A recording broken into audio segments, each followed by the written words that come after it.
This is The Locker Room, where the coaches of Husson University talk sports. Hello, everybody. Welcome to The Locker Room. I'm sports journalism major Sam Miller, and today we're joined by a very special guest. We've got Gil Matondo, a junior on the Husson men's basketball team. Gil normally plays the power forward position, but can play a center and guard role as well throughout the team. He's majoring in business administration. He's from Alpharetta, Georgia, but was born in Massachusetts. In 2023-2024, he averaged around 2.3 points, 1.5 rebounds, tallied 10 assists, 2 steals, 2 blocks, shot 54% from the field. Gil, thank you for joining us today. Thank you for having me.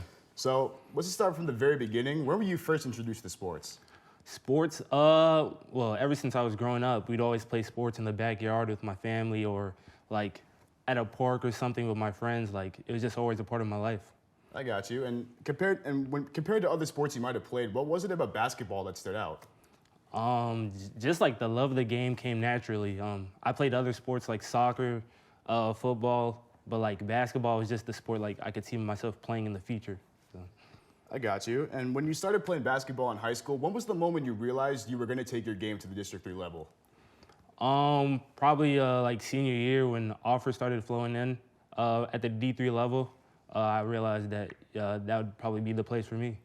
And with all those offers you might have had, with your versatility being able to play so many different positions, what was it about Husson that might have stood out compared to other offers? I was really comfortable with the environment. The campus was nice. It wasn't too big, but it wasn't too small.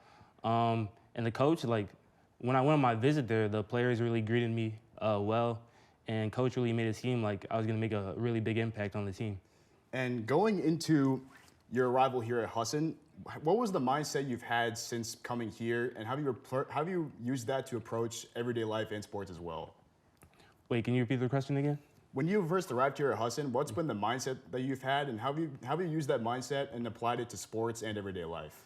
I'm just had a grinding mindset, knowing that I have to work every day to like earn my spot on the team. Because when I first came, I didn't know whether I was gonna play or not, and I've been in that position for like a couple of years now. So just being patient also has been a very big key for me as well. Absolutely. And when you first started playing at Husson during your first few games here, what was the biggest adjustment you made to your game? Biggest adjustment? Just limiting my mistakes on the court. I would make a couple of good plays, but then a couple of plays later I would make a mistake or a turnover. Just limiting those really helped improve my game. Now, going back to Coach Warren Caruso, the winningest head coach in North Atlantic Conference history, what's one thing that you've taken away from the advice that he's giving you, and what has it been like to learn from somebody like him? He just has really encouraged me to play my game, but also play within the system.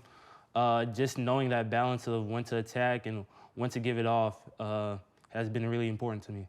Now, you're coming off your best season as a player for Husson so far this year, and you've lost players like Jared Balzer, Luke Caruso, and Derek Collin, and that means your role in the team is going to be a lot bigger going forward.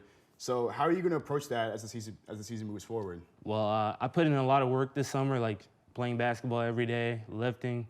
So I feel like I've put the work in, and I feel like I've been ready for this position, and now I'm ready to prove it. And now, since starting at Husson, what would you say is the strongest aspect of your game? Your scoring, your rebounding, your defending? Is there one thing that stands out in particular, or you just kind of balance at everything? I feel like my ability to do everything on the court is like the biggest thing that's the biggest advantage I have. I got you. And now, of course, one thing that I wanted to ask you about was athletes of all kind they have the experience of just constantly traveling and staying on the grind and having those nights when your confidence is at its highest and confidence where it's at its low. Sometimes you might not be feeling your game, your mojo might be a little bit off. So what's one piece of advice that you would give to maybe a younger player who's kind of struggling with their confidence and just in some way to get their mojo back? Just be consistent in the gym and don't get too high and don't get too low. Don't after a good game stop working, and don't after a bad game overwork yourself, because that could really be detrimental as well. All right, and one more question for you, Gil. So going into this game against LaSalle University, the one time you matched up with them, 10-point loss, what's the mindset going into the game? The mindset is just playing defense, because the offense is going to come. We have a good offensive team. If we play defense and do the scouting report correctly, we should win the game. All right, thank you so much for joining us today, Gil. Once again, I'm your host, Sam Miller. This has been The Locker Room. Have a great rest of your day.